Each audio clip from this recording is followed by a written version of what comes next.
Hey guys, welcome back. So in this week's video, I thought I'd show you how to make this ethereal organ-like synth sound that I created for one of my tracks, which I think sounds a bit like some of the artists that I like and hopefully you guys like at home. So without further ado, let's jump into the video.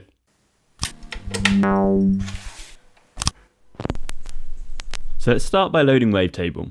What we want to do is create a lot of harmonic content which we can filter to get a nice rich pad sound. As you can see, I've already recorded a 2-chord MIDI clip to demo the sound. I've also whacked up the reverb send, as what's a pad without a hefty helping of reverb?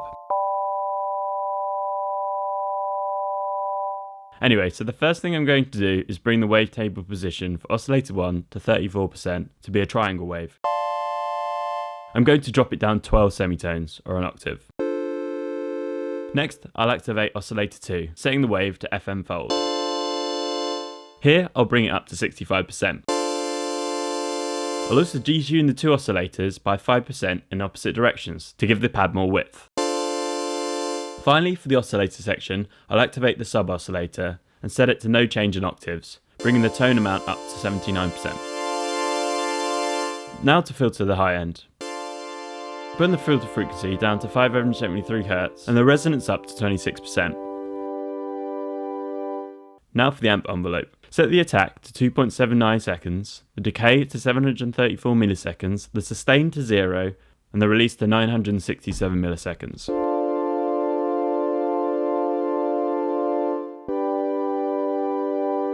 Now finally set the unison to noise.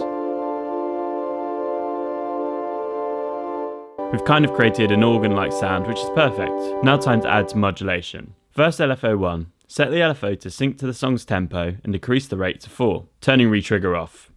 Now let's dive into the matrix. Apply LFO to oscillator 1's position by 25%. LFO2 to oscillator 2's position by 17%. As you can see, the two oscillators are creating movement in the pad by coming over the two wavetables simultaneously. Next, let's apply the same to the filter frequency, applying just 3.1% of LFO1.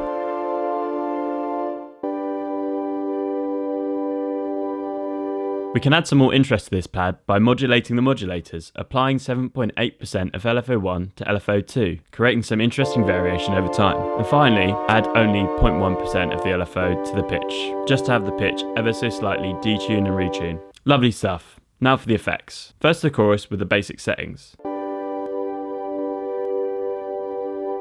Next, echo.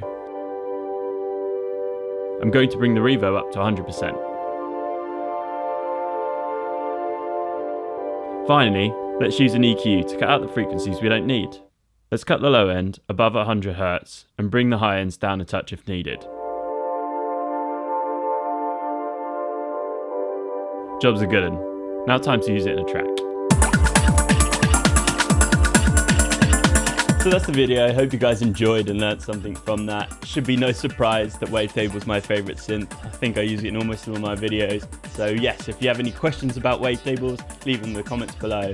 And as always, don't forget to like, comment, subscribe. Really helps the channel out. And I'll catch you guys in the next one.